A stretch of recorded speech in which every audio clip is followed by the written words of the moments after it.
Sir, am I audible?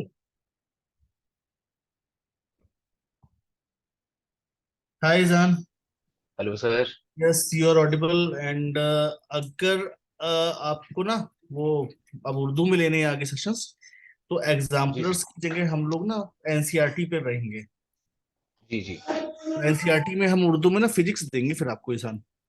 ठीक है sir, ठीक है। कंफर्टेबल हो ना? जी सर, बिल्कुल। ग्रेट.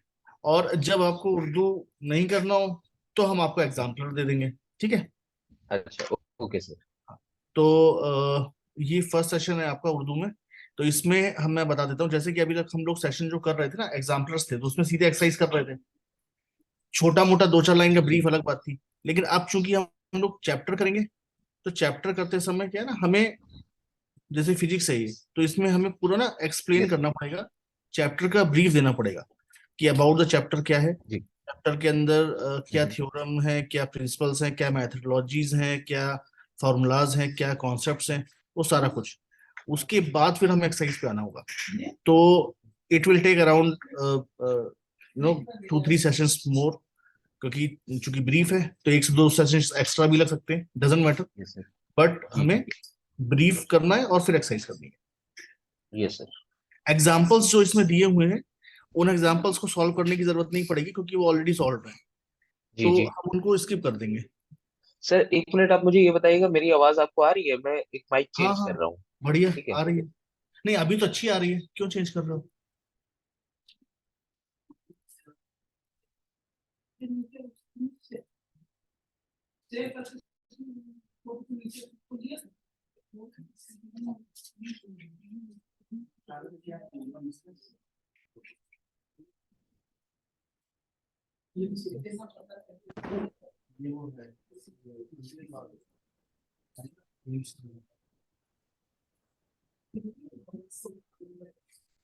हेलो। तुम्हारी आवाज पहले भी अच्छी आ रही थी. सर रुकिए, मैं कनेक्शन अपना बदलूं, मुझे लग रहा है थोड़ा वीक है। अच्छा. सर एक मिनट दीजिए बस।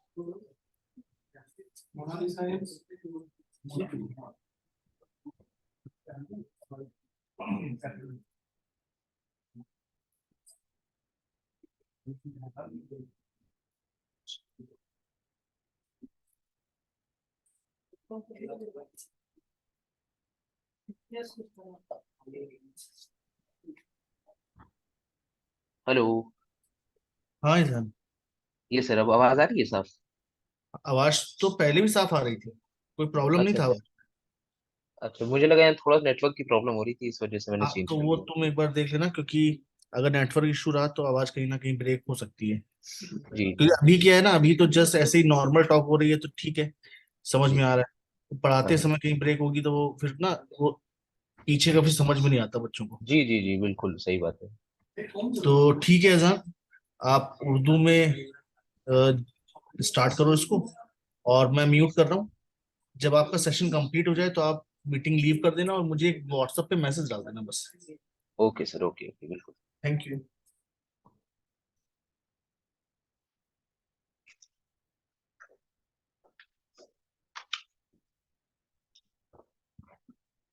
हेलो एवरीवन, दोपहर बखैर। मेरा नाम मोहम्मद इसान खान है।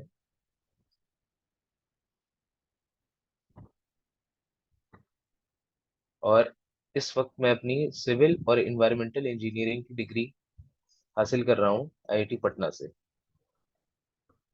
तो हम लोग आज अपना चैप्टर यूनिट्स एंड मेजरमेंट्स पे शुरू करते हैं। और इस चैप्टर में बेसिकली थोड़े बहुत आपको कुछ चीज़ें याद रखने की हैं, और बाकी मैं आपको अच्छे अच्छे इसमें तरीके बता दूंगा जिनसे आप इन क्वेश्चंस को सिंपली सॉल्व कर सकते हैं। वैसे क्वेश्चंस आसान ही आते हैं इस पे, जो सवाल बनते हैं। लेकिन मैं अपनी तरफ से ट्राई करूंगा कि इस पे जो भी सवाल बने वो आप लोगों से इजीली सॉल्व हो जाए। तो सबसे पहले तो मैं एक आप लोग को इसमें कॉन्सेप्ट कॉन्सेप्ट बताऊंगा, जो होता है फिजिकल क्वांटिटी का।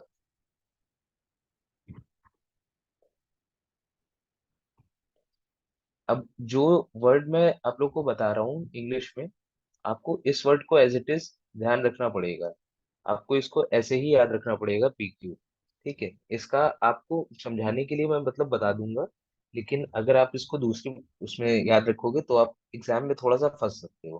ठीक है, तो ताकि आपके लिए मुश्किलात ना खड़ी हो, इस वजह से मैं आपको दोनों केस में मिला के बता देता हूँ। तो जो हमारा PQ होता है, इसकी जो वैल्यू होती है वो होती है N × U।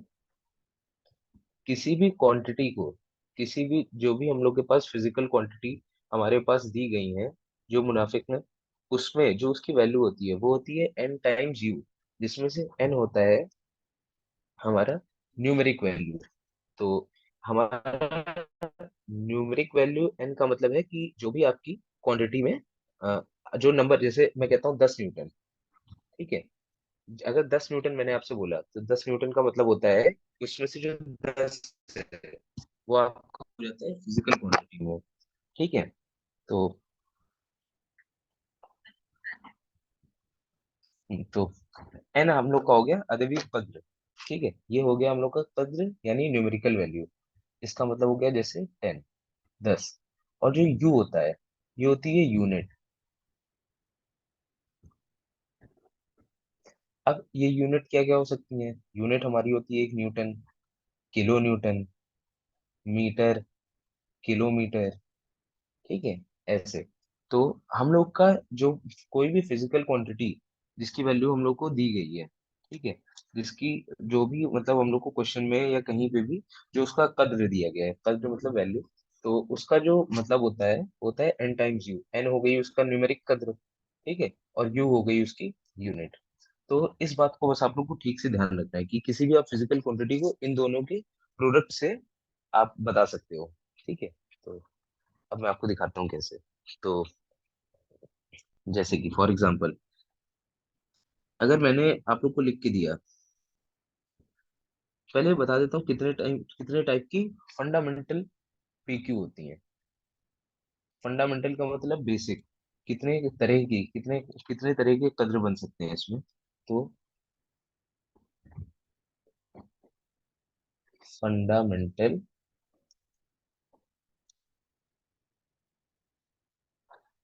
Fundamental PQ।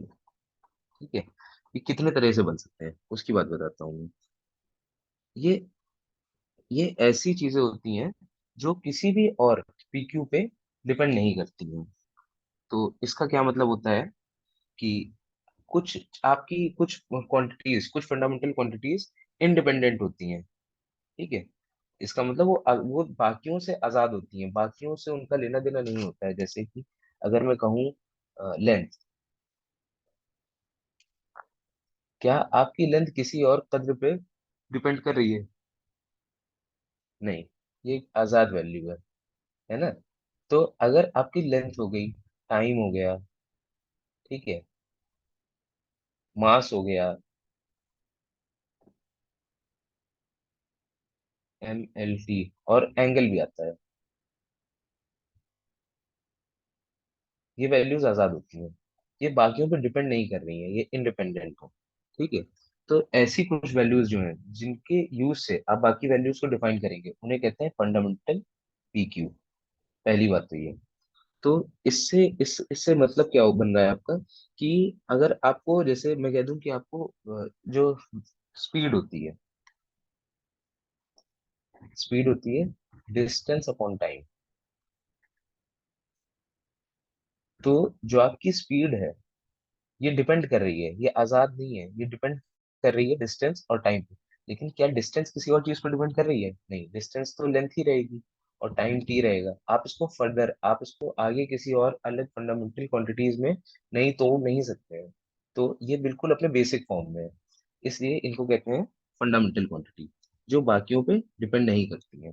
तो मैं कुछ क्वांटिटीज अब आपको लिख के दे रहा हूँ और आप उन क्वांटिटीज को अच्छे से समझेंगे। ठीक है, तो ये हमारी फिजिकल क्वांटिटी हो गई, ये उसकी SI यूनिट हो गई। SI का मतलब होता है स्टैंडर्ड इंटरनेशनल। ठीक है, मतलब कि अगर आपने कहीं पे भी बोला 10 और वो बात हो रही है लेंथ में, तो आप इंटरनेशनली अगर स्टैंडर्ड बात करेंगे तो 10 मीटर हो जाएगा। ठीक है, और यहाँ पे मैं उसका चित्र बन के आएगा सिंबल, वो दिखा देता हूँ। तो उसका कद्र मतलब उसकी न्यूमेरिकल वैल्यू टाइम्स उसकी एसआई यूनिट आपको उस फिजिकल क्वांटिटी को डिफाइन करके दे रही होगी। बिल्कुल बात समझ में आती है। चलिए आगे देखते हैं। तो सबसे अव्वल इसमें आता है लेंथ। तो लेंथ की हमारे एसआई यूनिट होती है मीटर, जिसका सिंबल होता है एम। बिल्कुल बात समझ आ रही है ये, कि अगर आपको मतलब मीटर कहीं पे डिफाइन करना है तो सिंपली आप एम लिख के छोड़ देंगे।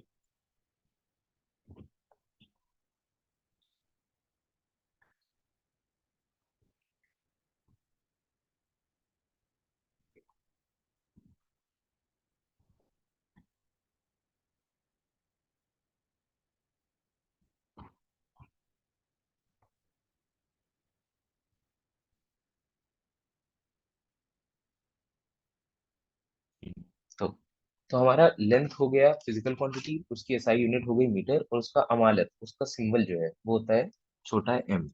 ठीक है। दूसरी चीज मास। मास की जो एसआई यूनिट होती है वो होती है किलोग्राम, और इसका अमालत होता है केजी में। ठीक है। तीसरा आता है हमारे पास टाइम। टाइम की एसआई यूनिट होती है सेकेंड्स, और इसकी अमालत होती है सेकेंड, एस, छोटा एस।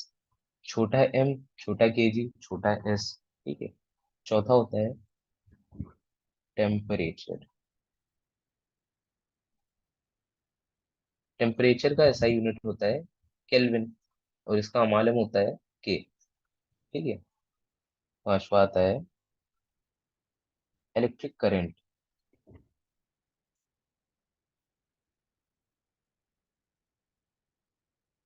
इसकी एसआई यूनिट होती है एम्पेयर।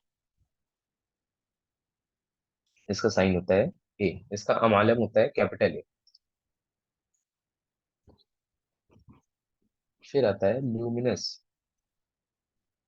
इंटेंसिटी। ठीक है। ये आपको अभी नहीं पढ़ना है, बस इसके बारे में जान लेना है। इसकी एसआई यूनिट होती है कैंडेला, और कैंडेला का अमालत होता है सीडी। ठीक है। और भी होते हैं, अमाउंट ऑफ सब्सटेंस भी होता है मोल, लेकिन आपको उसकी जरूरत अभी पड़ेगी नहीं। फिर भी लिख देता हूँ। नंबर 7 कहाँ पे लिखूं?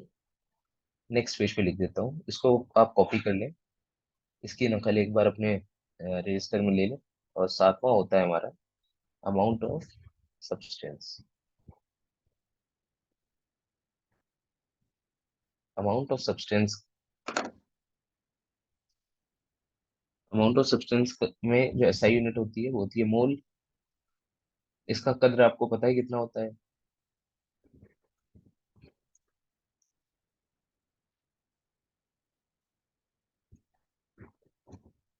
मॉलिक्यूल्स। और इसका जो अमालत होता है वो होता है मोल, एमओएल छोटा। ठीक है। तो ये तो हमारी हो गई कुछ बेसिक फंडामेंटल क्वांटिटी। अब आपको दिखाता हूँ कि उन्हीं में कुछ डिराइव्ड क्वांटिटीज क्या क्या होती है। तो सबसे पहली डिराइव्ड फिजिकल क्वांटिटी। इस डिराइव्ड शब्द से आपको क्या क्या समझ आ रहा है? ये जो लफ्ज है डिराइव्ड, इसका मतलब ये है कि किसी और बाकी चीजों से बनना। ठीक है। डिराइव्ड जो हमारा है उसका मतलब हो गया कि बाकी किसी और चीज से बनना। जैसे कि मैं अगर कह दूं आपको एरिया।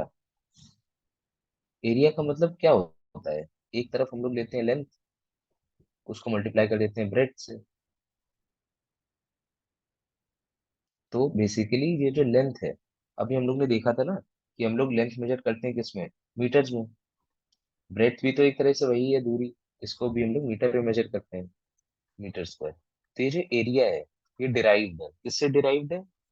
हम लोग की जो यूनिट ऑफ लेंथ है उसके स्क्वायर से। ठीक है। वैसे ही आता है वॉल्यूम। वॉल्यूम होता है लेंथ, ब्रेथ, हाइट,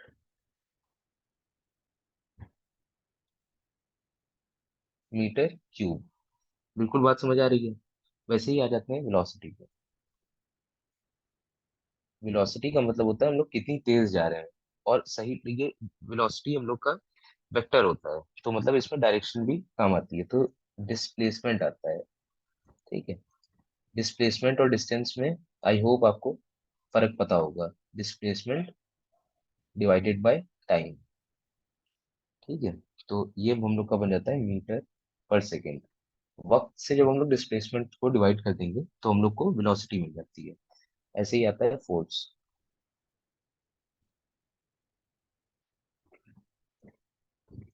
फोर्स होता है mass multiplied with acceleration.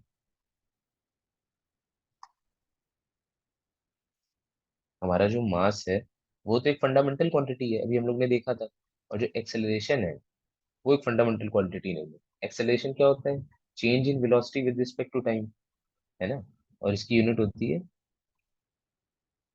Metre पर सेकेंड स्क्वायर्ड। ठीक है, तो नहीं, हाँ, तो जो एक्सेलरेशन होता है वो होता है डिस्टेंस अपॉन टाइम का स्क्वायर। यहाँ पे आएगा एल और यहाँ पे आएगा t-2। तो एल का मतलब हो गया, यहाँ पे आ जाएगा मास कैपिटल एम, यहाँ पे आएगा एल, यहाँ पे आएगा t-2, बिल्कुल ठीक है। तो एम की जगह आ जाएगा केजी, लेंथ की जगह मीटर पर सेकेंड स्क्वायर। तो ये हो जाता है हमारा फोर्स। ठीक है, ऐसे ही प्लेन एंगल और सॉलिड एंगल भी आता है, लेकिन अभी आपको उसकी ऐसी जरूरत है नहीं। ठीक है, तो अब मैं आपको बताता हूँ डायमेंशंस के बारे में। तो हमारा फिजिक्स में सारी क्वांटिटीज, जितने भी हम लोग के मोल हैं, उन सबको हम लोग किसी ना किसी डायमेंशन में डिफाइन करते हैं। ठीक है, डायमेंशन का मतलब तोल। ठीक है, तोल व अर्ज। तो जो डायमेंशन होते हैं, डायमेंशन,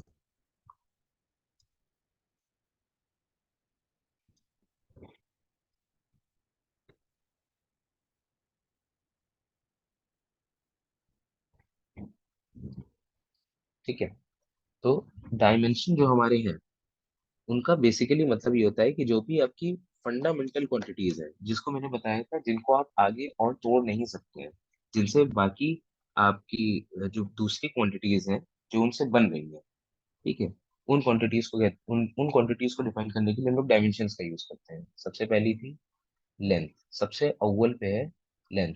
लेंथ को हम लोग बताते हैं कैपिटल एल से। ठीक है, बिल्कुल इसी तरह से हम लोग मास का जिक्र हम लोग जब जब करेंगे तो उसमें कैपिटल एम यूज कर लेंगे। ठीक है, फिर आता है टाइम, वक्त, कैपिटल टी। चौथा आता है टेम्परेचर,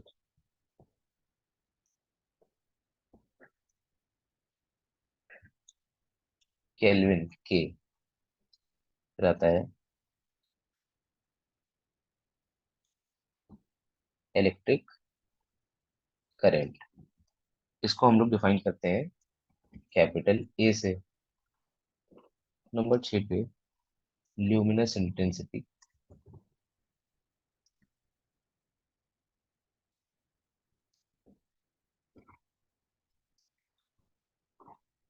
ल्यूमिनस इंटेंसिटी को हम लोग डिफाइन करते हैं सी से, कैंडेला। और लास्ट में हमारा आता है अमाउंट ऑफ सब्सटेंस,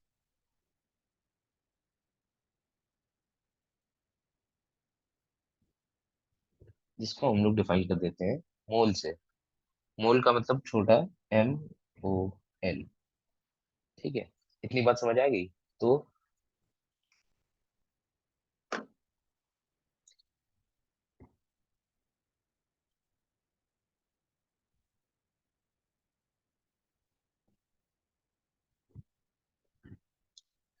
अगर हम लोग यहाँ से पीछे सारा जितना अभी हम लोग ने सीखा है उसको याद करें।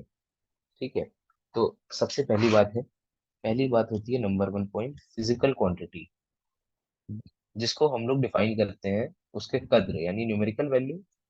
न्यूमेरिकल वैल्यू उसको मल्टीप्लाई कर देते हैं उसकी यूनिट से, तो हम लोग को फिजिकल क्वांटिटी मिलती है, पहली बात। दूसरी बात, कुछ फिजिकल क्वांटिटी होती है फंडामेंटल, फंडामेंटल जिनको आप आगे और तोड़ नहीं सकते हैं, जैसे कि लेंथ, टाइम, करेंट। ठीक है, length L, time T, current ampere, mass M. ठीक है, ये हो गई हमारी फंडामेंटल क्वांटिटी। और कुछ होती है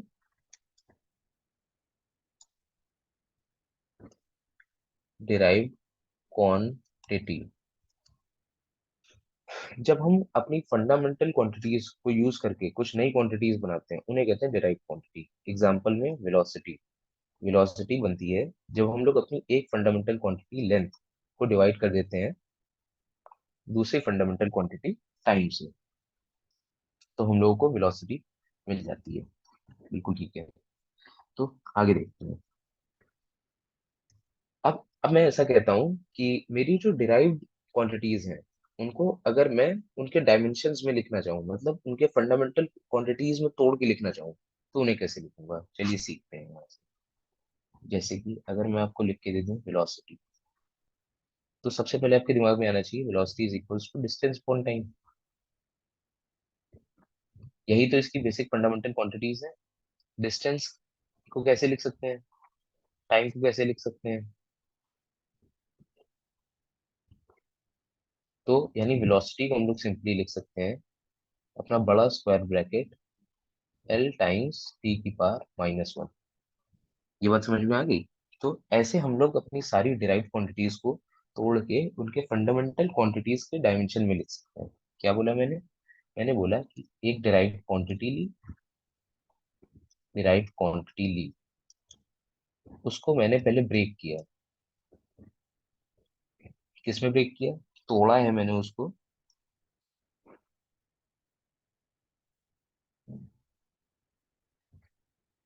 तोड़ा मैंने उसे उनकी डिराइव्ड फंडामेंटल क्वांटिटी में। अब उस फंडामेंटल क्वांटिटी को मैंने तोड़ा है उसके डायमेंशन में। तो ये रहा मेरा प्रोसीजर। ठीक है। अब इसके बाद आगे हम लोग देखते हैं कि मैं आपको जितने आपके ध्यान रखने वाली क्वांटिटीज हैं उनको बता देता हूँ। आप उन्हें ध्यान से पढ़ के याद कर लेंगे। ठीक है, उनको समझ लेंगे कि वो आया कैसे है। सबसे पहले आता है नंबर 1, एरिया। एरिया का मतलब होता है मीटर स्क्वायर, यहाँ पे एल स्क्वायर। ठीक है, ये बात तो समझ में आ गई। एरिया क्या होता है? Length times length. और उसका जब हम लोग उसको उसके डायमेंशन में लिखते हैं तो ये हो जाता है। तो इसके मायने जो है वो एल स्क्वायर हो जाते हैं। तो अब आते हैं अगला, वॉल्यूम। अगला आता है वॉल्यूम। आप मुझे सिर्फ बताइए वॉल्यूम की एसआई यूनिट क्या होती है? Length times breadth times height, यानी कि मीटर क्यूब। तो इसके मायने हो गए कि ये हम लोग को रिटर्न करेगा एल क्यूब। बिल्कुल सही बात है। अब आते हैं डेंसिटी पे। डेंसिटी का मतलब होता है mass upon volume. SI unit बताओ उसकी। और वॉल्यूम क्या होती है? Metre cube. इसको अगर मैं लिखना चाहूँ कैसे लिखूंगा? यहाँ पे आएगा मास एम, और यहाँ पे आएगा लेंथ क्यूब, यानी एल -3। बिल्कुल सही। ठीक है। अब लिखते हैं हम लोग वेलोसिटी के लिए। वेलोसिटी। वेलोसिटी की एसआई यूनिट मीटर पर सेकेंड। डिस्टेंस अपॉन टाइम ना, और डिस्टेंस की एसआई यूनिट मीटर, टाइम की एसआई यूनिट सेकेंड। तो ये बन जाएगा, मीटर होता है लेंथ एल, और सेकेंड के मायने होते हैं टी, T-1। बिल्कुल ठीक है। और देखते हैं और किसके किसके आपको याद रखनी चाहिए। एक्सेलरेशन का भी बहुत इंपॉर्टेंट है। Acceleration, change in velocity with respect to time, यानी मीटर पर सेकेंड स्क्वायर। यानी इसके मायने हो गए L T-2। यहीं से अगर मैं फोर्स का बनाना चाहूँ तो क्या होता है? मास टाइम्स एक्सेलरेशन, है ना? तो केजी टाइम्स मीटर पर सेकेंड स्क्वायर, यानी कि ML T-2। ठीक है। और इसके आगे हम लोग का आता है वही, ये सेम हो जाता है। एक्सेलरेशन और एक्सेलरेशन ड्यू टू ग्रेविटी का, दोनों का ही ये सेम रहेगा। ठीक है। और देखते हैं मोमेंटम। Number 7, momentum. मोमेंटम होता है मास टाइम्स वेलोसिटी। तो केजी टाइम्स मीटर पर सेकेंड। तो मोमेंटम हम लोग का हो जाएगा ml t-1। इसके मायने हो जाते हैं कुछ ऐसे। ठीक है। और वर्क का भी यही दिखा देता हूँ, फिर आप इसे स्क्रीनशॉट लेके अच्छे से नोट कर लीजिएगा। वर्क होता है mgh। ठीक है। Force time displacement. और वो भी हम लोग का उस डॉट प्रोडक्ट होता है force times displacement time cos theta. तो यहाँ पे लिख देता हूँ। फोर्स का हम लोग ने बना लिया है केजी मीटर पर सेकेंड स्क्वायर। ये हो गया फोर्स, और डिस्प्लेसमेंट होता है मीटर में। तो फाइनली हम लोग लिख देंगे इसे ml² t-2। हाँ। तो ये 8 आपको, यानी और भी मैं वर्क और एनर्जी का सेम होगा, और पावर में बस एक टी बढ़ जाएगा। Work is same as energy. Work plus energy. और पावर के लिए आपको बता देता हूँ, पावर क्या होता है, वर्क अपॉन टाइम। तो यहाँ पे एक डिवाइड बाय टी एक्स्ट्रा आ जाएगा, तो t-3 हो जाएगा। ठीक है। तो और वही energy, kinetic energy, potential energy, दोनों उसी में आ जाते हैं। तो इतना आपके लिए वाकिफ होंगे। आप इन सबसे वाकिफ हो जाइए। इनको लिख लीजिए अपनी कॉपी में और अच्छे से समझ लीजिए। और बाकी मैं इसके आगे आपको इनका यूज बताता हूँ कि कैसे करना है।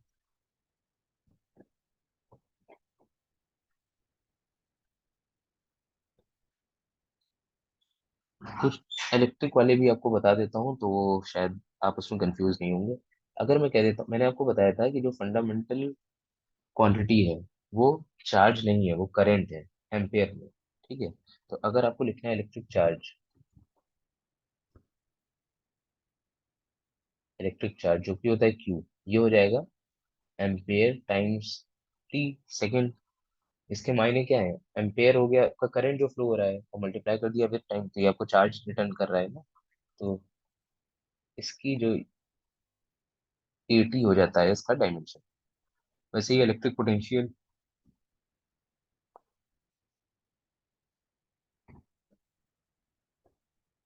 इलेक्ट्रिक पोटेंशियल इलेक्ट्रिक पोटेंशियल में आता है वर्क अपॉन क्यू, चार्ज। अब चार्ज का तो मैंने आपको बता दिया एटी होता है, और वर्क का आपको बताइए क्या होता है। अब यहाँ से आपको काम आएगा जो आपने याद किया हुआ है। अगर आपको जैसे वर्क का याद किया हुआ है आपने, वर्क का क्या होता है, ml² t-2। और क्यू का मैंने आपको अभी दिखा दिया क्या होता है, एटी। तो बस अब इसको आप सिंपली सीधा सीधा लिख देंगे। तो ml² a t-3, ये आपका हो गया डायमेंशन इलेक्ट्रिक पोटेंशियल का। वैसे ही आ जाते हैं इलेक्ट्रिक रेजिस्टेंस पे।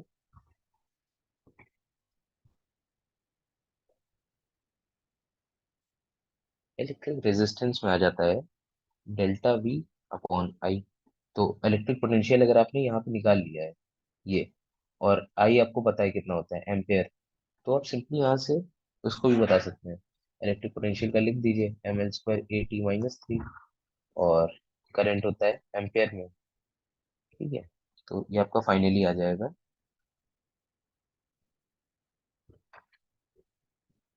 माफ कीजिएगा, यहाँ पे a-1 रहेगा, a-1।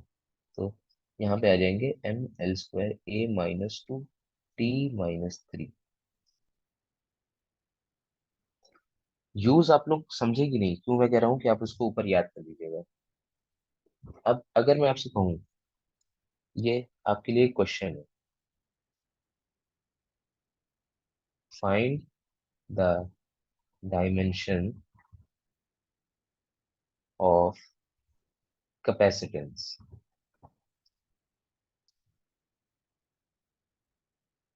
तो क्या आप निकाल पाएंगे? एक बार ट्राई कर लीजिए, फिर मैं आपको इसका बताता हूँ कि सही तरीका क्या है। बेसिकली आपको स्टार्ट करना है एक फॉर्मूले से, Q equal to C times V. ठीक है। अब आपको यहाँ पे Q का पता है, V का पता है, आपको C का नहीं पता है। तो C का हो जाता है Q अपॉन V। अब आप सिंपली क्यू और वी का जो भी डायमेंशन होता है उन्हें पुट कर देंगे। क्यू का तो हो गया 80, और पोटेंशियल का मैंने आपको पीछे दिखाया था निकाल के। देखिए, या तो आप इसको याद, आप इससे वाकिफ हो जाइए और याद कर लीजिए, जितना ज्यादा आप याद करेंगे उतना इजी आपका काम हो जाएगा। वरना आप ऐसा कर सकते हैं कि आपको वी कभी नहीं याद है, तो आप वापस जाइए V is equals to I R में। ठीक है, या तो वी पावर के टर्म में निकालिए, किसी भी टर्म में आपको निकालना है। आपको वी का, जैसे मैं अभी Q equal to C V से निकाल रहा हूँ, वैसे आप वी का पहले निकालेंगे और उसके बाद वी का यहाँ पे पुट करेंगे। M L square A minus one T minus three. बात समझ में आ रही है?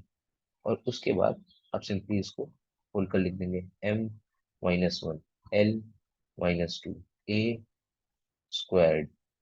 ओके, और टी फोर। ये हो जाता है कैपेसिटेंस का डायमेंशन। ठीक है, बात समझ आ गई यहाँ तक? तो ऐसे आपको यूज करना है डायमेंशंस को। एक और आपको सिंपल क्वेश्चन देता हूँ डायमेंशंस का यूज करने के लिए। Find the dimension of gravitational constant, जो कि होता है हमारा जी। ठीक है, तो इसके लिए स्टेप वन क्या मैंने आपको बताया था? सबसे पहले तो formula F is equals to G times M one M two on R square. ठीक है, अगर आपको जी का चाहिए, इसका आपको पता है, ये तो आपको पूरा दिख ही रहा है, mass into mass divide by distance का स्क्वायर। ठीक है, तो आप इसको कैसे सॉल्व करेंगे? G is equals to force. Force कितना होता है? M L T minus two. ठीक है, इसको मल्टीप्लाई कर देंगे डिस्टेंस के स्क्वायर से, इसको डिवाइड कर देंगे मास के स्क्वायर से। तो जी क्या बन जाएगा? M minus one L cube T minus two. ठीक है, ये बात समझ आ गई? ऐसे ही प्लैंक्स कांस्टेंट का अगर मैं आपको निकालने बोल दूं, प्लैंक्स कांस्टेंट,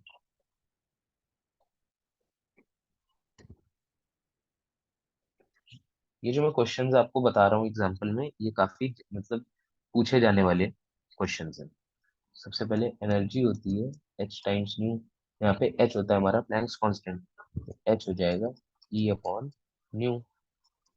एनर्जी होती है M L square T minus two, और फ्रीक्वेंसी होती है टी माइनस वन।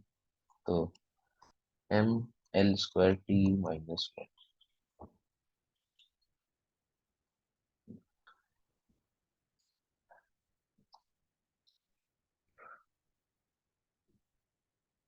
वैसे ही आते हैं बोल्ट्जमैन कांस्टेंट।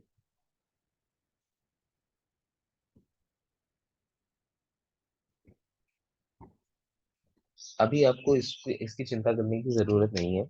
शुरू में जब इसको आपने, जैसे अभी शुरुआत हुई है इसकी, तो आपका टॉपिक यहीं से चालू होता है 11th क्लास की फिजिक्स का।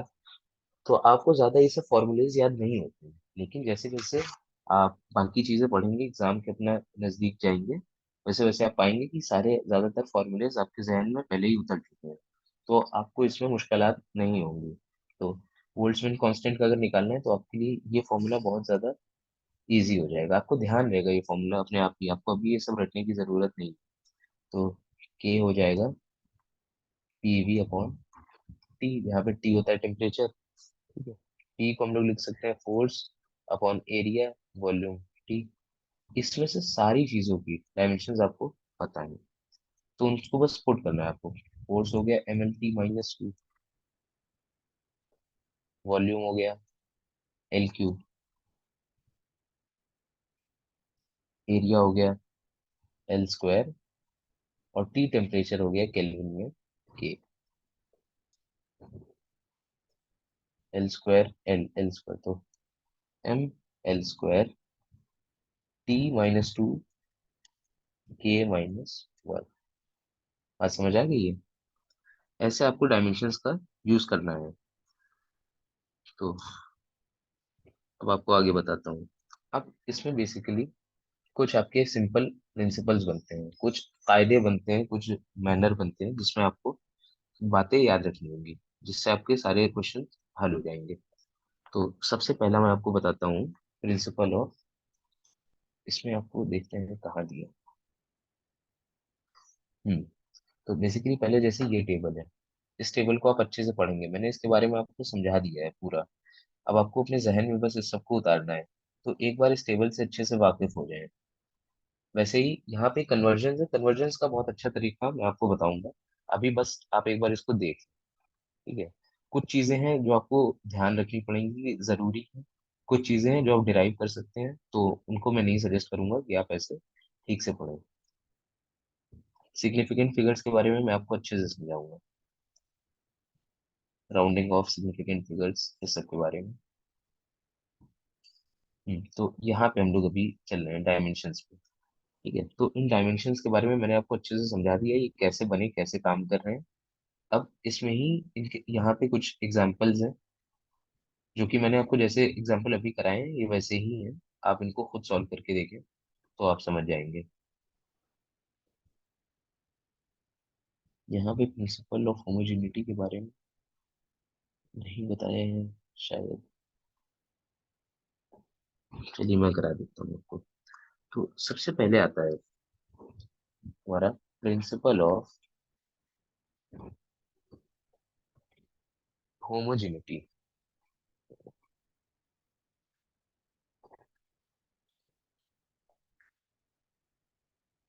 इसका मतलब सिंपल आप ऐसे समझिए, कोई भी दो क्वांटिटी है, अगर आप उसको ऐड कर रहे हैं, सब्ट्रैक्ट कर रहे हैं, इन दो केस में, तो उन जो तीसरी क्वांटिटी बनेगी, तो ये क्वांटिटी वन, ये क्वांटिटी टू, और ये क्वांटिटी थ्री, डायमेंशन वाइज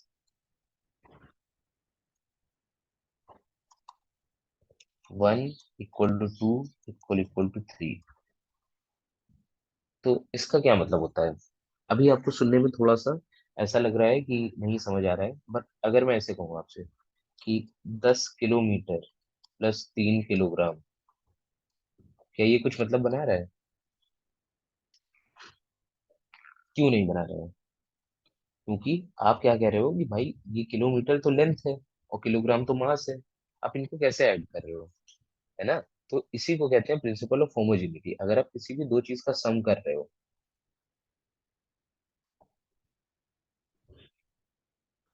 तो उनका डायमेंशन सेम होना चाहिए। हो सकता है यूनिट नहीं सेम हो, जैसे इसकी भी डायमेंशन तो एल है, इसकी भी डायमेंशन एल है, लेकिन इसकी यूनिट किलोमीटर है, इसकी यूनिट मीटर है। तो मैं ऐसे ही लिख सकता हूँ इसको कि भाई मेरा 10 किलोमीटर प्लस 1.3 किलोमीटर है, और इसकी जो वैल्यू आती है वो आती है 11.3 किलोमीटर्स। ठीक है, ये बात समझ आ रही है? तो प्रिंसिपल ऑफ होमोजेनिटी कहती है, मैं लिख के दिखा देता हूँ और आप इसको कॉपी कर लें।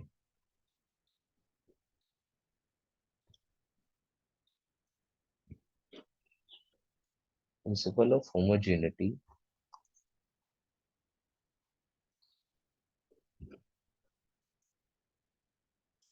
Dimension of each term of an equation must be same।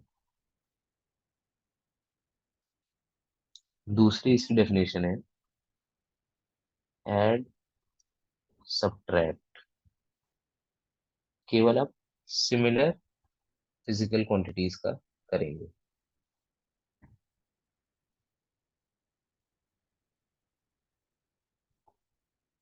इसका बेसिकली मतलब ये हुआ कि आप 3 किलोग्राम को 3 मीटर क्यूब में नहीं जोड़ सकते। रॉन्ग। ये एग्जांपल हो गया, ये उसकी डेफिनेशन होगी। ठीक है, प्रिंसिपल ऑफ होमोजेनिटी समझ आ गया आप लोग को? तो अब बताता हूँ कि इसका यूज कैसे आता है। इसका यूज आपके सवालों में ऐसे आएगा, अगर मैंने कह दिया कि find dimension of A and be in v is equals to a plus bt, where v is velocity and t is your time. तो इसमें अगर मैं आपसे कहूँ कि आपको डायमेंशन बताना है ए और बी की, तो आप कैसे बताएंगे? सबसे पहले वी, वी की डायमेंशन क्या होती है वेलोसिटी की? L T minus one. This is equals to A plus B T. By principle of homogeneity आपको ये पता है, आप इस बात से वाकिफ हैं कि आपकी जो ए के डायमेंशन होंगे वही सेम डायमेंशन बी के होंगे, इसीलिए इनका सम हो रहा है। और वही जो डायमेंशन है वही इसका होगा, तभी ये रिजल्ट में आ रहा है। तो इसका मतलब ए का तो डायमेंशन सिंपल से हो गया एल टी माइनस वन, है ना? और बी का क्या डायमेंशन हो जाएगा? बी टी, जो ये पूरी वैल्यू है, इस पूरी वैल्यू का डायमेंशन हो रहा होगा एल टी माइनस वन। एक टी से अगर हम लोग डिवाइड कर दें दोनों तरफ तो यहाँ पे आ जाएगा एल टी माइनस टू। ये हो गया डायमेंशन ऑफ ए,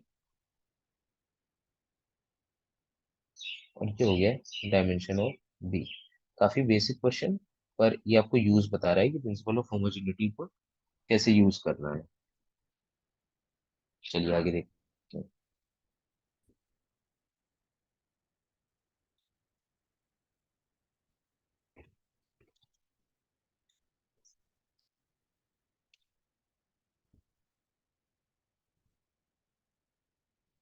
मैं आपसे डायमेंशन पूछ रहा हूँ ए बी सी डी और ई की, in x is equals to A plus B T plus C T square plus D T cube upon E plus T.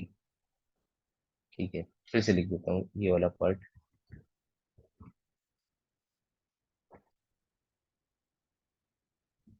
D T cube upon E plus T, जहाँ पे सिर्फ आपको T is equals to पता है कि time है, और x is equals to displacement है। X is equals to displacement. फिर से प्रिंसिपल ऑफ होमोजेनिटी से हम लोग को ये पता है कि ए का डायमेंशन होगा जो डायमेंशन है एक्स का। तो ए का डायमेंशन तो हो गया, बी टी का जो डायमेंशन है वो होगा जो एक्स का डायमेंशन है जो कि है एल। तो बी का डायमेंशन हो जाएगा एल टी माइनस वन। वाजिब है। वैसे ही सी का डायमेंशन हो जाएगा एल टी माइनस टू। वैसे ही अब D T Q upon E plus T. सबसे पहले आप मुझे ये बताओ, अगर कहीं लिखा है ई प्लस टी, तो इसका मतलब है जो भी ई का डायमेंशन होगा वही तो टी का डायमेंशन होगा। यहीं से आप समझिए कि ई का जो डायमेंशन है वो है टी। और यहाँ पे क्या लिखा है? D T cube, D T cube, और डिवाइड हो रहा है ये टी से, तो यहाँ पे आ जाएगा टी स्क्वायर, जो कि लेंथ के बराबर है। तो जो हमारा डी का डायमेंशन हो जाएगा वो हो जाएगा एल टी माइनस। ठीक है, तो ये हम लोग के A B C D E सारी चीजें निकल आई हैं प्रिंसिपल ऑफ होमोजेनिटी से। काफी इंपॉर्टेंट हो जाता है ये अगर थोड़ा कॉम्प्लेक्स क्वेश्चन बन जाए और आपको समझ ना आ रहा हो। तो हमेशा ध्यान रखिए, बेसिक कॉन्सेप्ट समझिए आप 1 मीटर से सिर्फ 1 मीटर ही ऐड कर सकते हो, 1 किलोग्राम नहीं ऐड कर सकते हो। ठीक है, तो प्रिंसिपल ऑफ होमोजेनिटी बहुत इंपॉर्टेंट है। अब मैं आपसे कह दूं, अगर थोड़ा इन्हीं क्वेश्चंस को थोड़ा मतलब आपके लिए जिसमें आपको मेहनत करनी पड़े थोड़ा ज्यादा, वैसा बनाना अगर चाहूँ, तो मैं कह दूंगा find the dimensions of A by B. ये एक मैंने नई क्वांटिटी बना दी, in P is equals to A minus T square divided by B times x, where P pressure, T time, x displacement. ठीक है, तो इसकी अगर मैं बात करूँ तो सबसे पहली बात आपके दिमाग में आनी चाहिए, सबसे इजीली क्या सिंप्लीफाई हो सकता है, इतना पार्ट ना।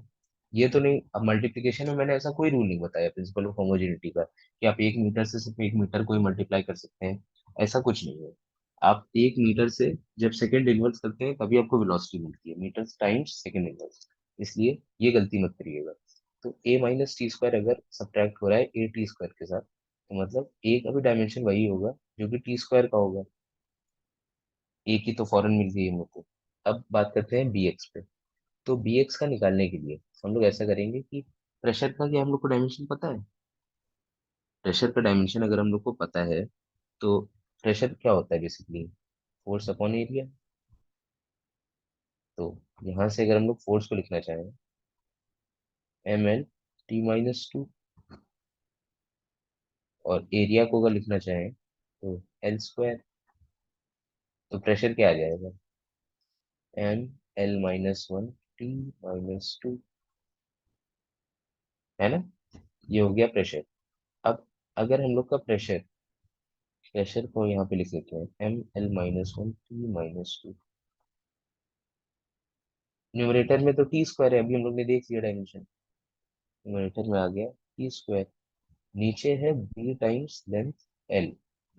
तो यहाँ से बी अगर मैं निकालना चाहूँ, बी इज इक्वल्स टू कितना हो जाएगा, बी इज इक्वल्स टू हो जाएगा, सबसे पहले आएगा एम इनवर्स, ठीक है, एम इनवर्स और एल स्क्वायर इनवर्स, नहीं, L L minus one L plus one cut जाएगा, टी माइनस टू नीचे आएगा और वो ऊपर टी प्लस टू बन जाएगा, तो यहाँ पे टी फोर आ जाएगा, M minus one T four, ठीक है। ये हो जाएगा डायमेंशन ऑफ बी। अब हम लोग को बेसिकली निकालना क्या है, हम लोग को यहाँ पे निकालना है ए बाय बी। तो ए का डायमेंशन तो टी स्क्वायर है, यहाँ पे निकाल देता हूँ इतनी जगह में। ए का डायमेंशन है टी स्क्वायर, बी का डायमेंशन है M minus one T raise to the power of four.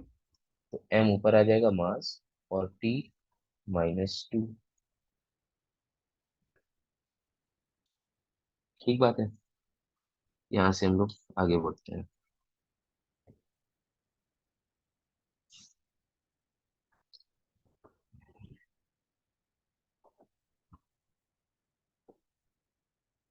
Find the dimension of alpha in p is equals to p naught e raised to the power of minus alpha t square, okay. और जिसमें से हमारा जो p है, तो p हमारा pressure हो सकता है या कुछ भी हो सकता है, ऐसा डिफाइन नहीं है, लेकिन जो p है वही p नॉट है। Dimension of p is equals to dimension of p naught, और मान लेते हैं x है, ठीक है। तो इससे हम लोग को ये पता चल गया कि इतना जो पार्ट है ये डायमेंशन लेस है, ठीक है। और जो raise to the power of में और ई की पावर में कुछ भी होता है, ये बेसिकली हम लोग का एक नंबर होता है, और number raise to the power of something है। ये इतना जो पार्ट है ये भी डायमेंशन लेस होगा, तो alpha T square will be dimension less. तो इसका मतलब अल्फा टाइम्स टी स्क्वायर जो है वो होगा M zero L zero T zero, यही डायमेंशन हो रही होगी ना इसकी। तो अल्फा की अगर मैं लिखना चाहूँ, तो वक्त के साथ स्क्वायर्ड है M zero L zero T zero. तो यहाँ से टी माइनस टू से अगर मैं पूरी चीज को मल्टीप्लाई कर दूं, M zero L zero T minus two, यानी अल्फा का जो डायमेंशन आ गया वो हो गया टी माइनस टू। बात समझ आ गई है। तो ऐसे हम लोग को यूज करना है प्रिंसिपल ऑफ होमोजेनिटी। एक बात ये, एक एक क्वेश्चन और मैं इस पे करा देता हूँ तो आपको अच्छे से क्लियर हो जाएगा। तो अगर मैं कह दूं कि find the dimension of beta, find the dimension of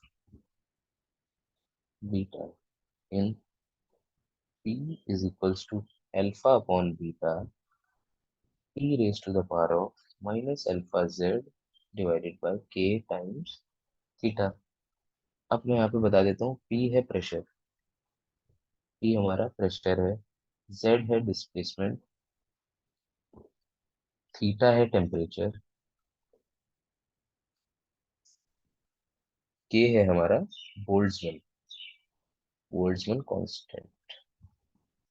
alright, तो यहाँ से देखते हैं कि अगर आपको बीटा की डायमेंशन निकालनी है तो कैसे निकलेगी। सबसे पहला स्टेप, भाई इतना आपको पता है कि e raise to the power of this ये पूरा चीज डायमेंशन लेस है, और इसका मतलब ये भी डायमेंशन लेस है। तो इसको हम लोग इग्नोर कर सकते हैं। P is equal to alpha upon beta, इतनी बात पता चल गई। डायमेंशन ऑफ जो भी P के डायमेंशन होंगे वही अल्फा अपॉन बीटा के डायमेंशन होंगे। ठीक है, दूसरी बात, इस चीज को डायमेंशनलेस होना ही पड़ेगा, तो alpha times Z upon K times theta should be equal to m0 l0 t0, है ना। और alpha times l upon m l square t minus one, और थीटा, है ना। तो इसको अगर हम लोग इधर इक्वेट कर देंगे तो हम लोग के लिए अल्फा निकल के आ जाएगा m l t माइनस 2। ठीक है,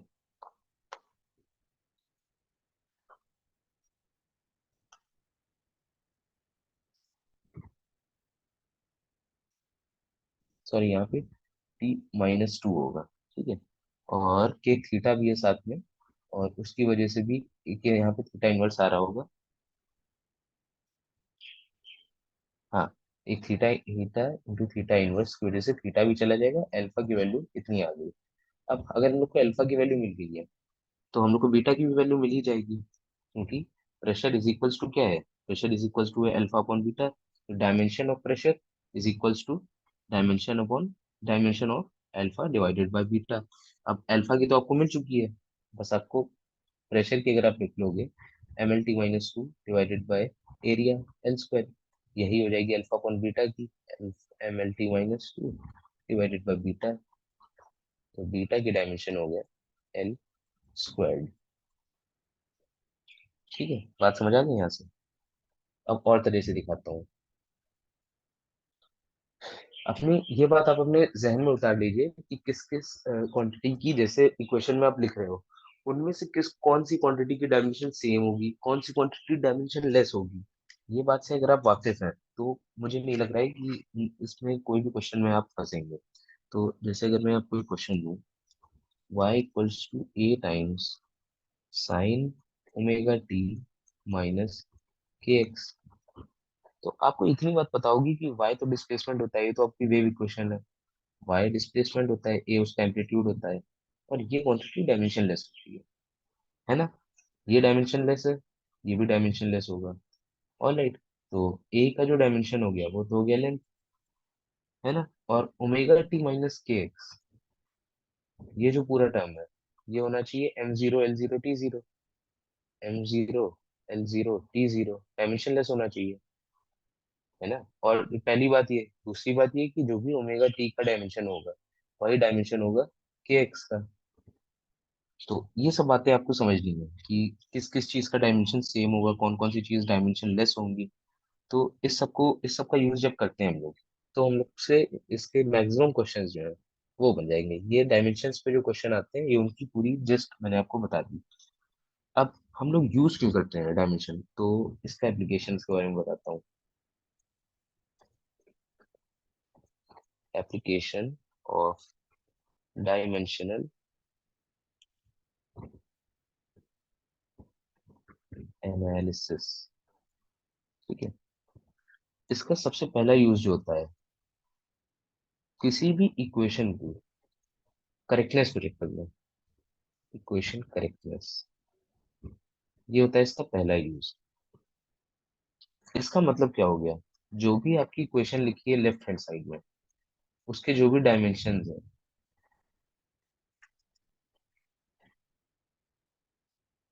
जो भी डायमेंशन है लेफ्ट हैंड साइड जो भी लिखा है उस इक्वेशन की, और इक्वेशन के जो राइट हैंड साइड पे लिखा है, उन दोनों की डायमेंशन सेम होने ही होने चाहिए always, for the equation to be true. ये हो गई पहली इक्वेशन।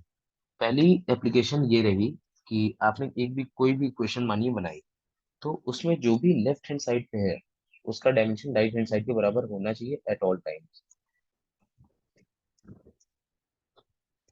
चेक कर लीजिए इसको। एस होता है लेंथ, यू होता है velocity, velocity times length plus acceleration होता है L T minus two multiplied with T minus to, L L L. At all times left hand side पे जो है वही राइट हैंड साइड पे डायमेंशन होगा, और अगर राइट हैंड साइड पे दो चीजों का सम हो रहा है तो उन चीजों का भी डायमेंशन ऑब्वियसली सेम होगा। ठीक बात है। तो ये हो गई हम लोग की पहली इक्वेशन। पहली मतलब इसका जो एप्लीकेशन है वो, और इस पे अगर आपको एग्जांपल्स में दूं, वैसे जरूरत तो नहीं है, आप लोग ऑब्वियसली कोई भी इक्वेशन कभी भी बनाए तो एक बार इसको चेक जरूर करिए। ठीक है, अगर ये होगा तो वाजिब होगा, वरना उसमें कुछ गलती है जो कि आपको देखनी पड़ेगी अपनी इक्वेशन में। नंबर दूसरा होता है कन्वर्जन ऑफ यूनिट्स। समझते हैं इसको। मैंने आपसे बोला था कि कोई भी फिजिकल क्वांटिटी जो होती है वो होती है एन टाइम्स यू, जहाँ पे एन होता है उसका न्यूमेरिक कद्र। ठीक है, कि मतलब उसकी वैल्यू कितनी है, 10, 12, 13, और यू होता है यूनिट। अब मैं आपको कन्वर्जन का बहुत अच्छा तरीका इसी से सिखाता हूँ। n1 u1 is equals to n2 u2। बस इतना आपको ध्यान रखना है, आपसे सारे कन्वर्जन के क्वेश्चन इजीली हो जाएंगे। ठीक है, जैसे कि फॉर एग्जांपल मैं दिखाता हूँ, n1 u1 is equals to n2 u2। बस इतना ही ध्यान रखना है आपको। अब यहाँ पे मैं लिख देता हूँ जैसे कन्वर्ट 1 न्यूटन टू डाइन। ठीक है, और मैं आपको ये होती है एसआई यूनिट। एसआई यूनिट है तो आपको इसका केजी वो पता है कि क्या होता है डायमेंशन इसका, ml t-2। ठीक है, तो आप इससे, क्योंकि आपको डायमेंशन पता है तो आप इसकी एसआई यूनिट लिख सकते हैं, क्या होती है, मास की होती है केजी, लेंथ की होती है मीटर, टाइम की होती है सेकेंड, केजी मीटर पर सेकेंड स्क्वायर। और डाइन क्या होती है, सीजीएस यूनिट होती है। ठीक है, ग्राम पर सेंटीमीटर पर सेकंड स्क्वायर, ग्राम सेंटीमीटर पर सेकंड स्क्वायर हो जाएगा वो, क्योंकि सीरीज होता है। बस आपको इतना पता है। अब मैं अगर आपसे कह दूं इन दोनों को आपस में कन्वर्ट करो तो कैसे करेंगे देखो आपको। यहाँ पे आएगा n1 जो कि है 1, यहाँ पे आपको n2 ही फाइंड करना है। ठीक है, बाकी चीजें सेम रहेंगी। ठीक है, यूनिट में अगर आए तो यूनिट में आएगा m1 जो कि है केजीज। ठीक है, जो l1 आएगा वो आएगा मीटर में, और जो आपका t1 आएगा वो आएगा सेकेंड में। तो यहाँ से अगर मैं लिखूं तो इसकी यूनिट क्या हो जाएगी, इसकी यूनिट u1 हो जाएगी m1 l1 t1 का होल स्क्वायर, t1 का -2। ठीक है, और अगर मैं यहाँ पे आऊँ तो m1 हो जाएगा ग्राम, l1 हो जाएगा सेंटीमीटर, t1 जो है वो हमारा सेकंड में ही रहेगा, सीजीएस सिस्टम में भी सेकंड रहता है। ठीक है, तो मैंने आपको फॉर्मूला बताया था n1 u1 is equals to n2 u2, है ना। तो जो आपका n2 है वो किसके बराबर हो रहा है, n1 टाइम्स u1/u2। बेशक। तो अब यहाँ से अगर आप u1/u2 की वैल्यू निकाल लो तो आपको n2 की वैल्यू मिल जाएगी, क्योंकि n1 तो 1 है, तो बस आपको u1/u2 चाहिए। u1/u2 क्या होगा, लिखते हैं उसको भी नेक्स्ट पेज पर। n2 is equals to u1/u2। u1 में क्या क्या आएगा, u1 में आएगा m1/m2, और raise to the power of जो भी उसके डायमेंशन में पावर की, इंटू l1/l2 डायमेंशन में पावर की 1, into t1/t2 raise to the power of -2। बस अब यहाँ पे आपको वैल्यूज पुट करनी है और आपस में उन्हें काट देना है। जैसे कि मास था 1 किलोग्राम, नीचे था 1 gram, raise to the power of 1, 1 metre, 1 centimetre, 1 second, 1 second, -2, ये तो कट गया आपस में।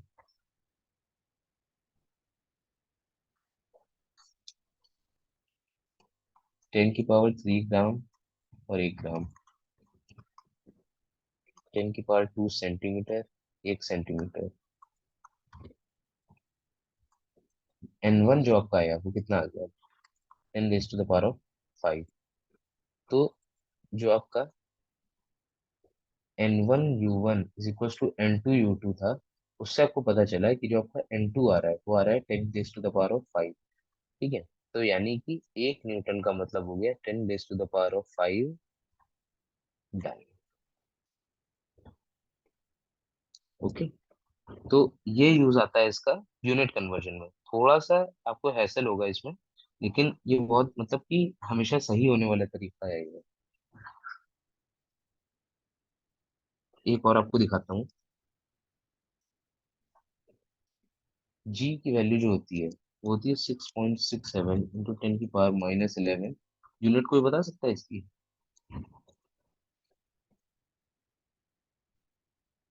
ठीक है, इसकी यूनिट आपको इससे इससे मतलब नहीं है ज्यादा, आपको मेन इंपॉर्टेंट है यूनिट। यूनिट है इसकी newton metre square divided by KG का स्क्वायर। अब आपको इसे कन्वर्ट करना है सीजीएस में। ठीक है, सीजीएस में अगर कन्वर्ट करना है कैसे करेंगे? N1 U1 = N2 U2, है ना? यही तरीका बताया हुआ है मैंने इसका। तो सिंपली आप इसका पहले तो सबसे पहले जी का आप डायमेंशनल फॉर्मूला लिखेंगे। जी का डायमेंशनल फॉर्मूला क्या होगा? थोड़े पेज पलटेंगे आपको दिख जाएगा, और मैंने अभी आपको सॉल्व भी कराया था, नहीं ध्यान आ रहा है? तो force is equals to G times M1 × upon R square से जब निकालेंगे तो आपको मिल जाएगा M-1 L³ स्क्वायर। ठीक है, यहाँ से आगे अगर बढ़े,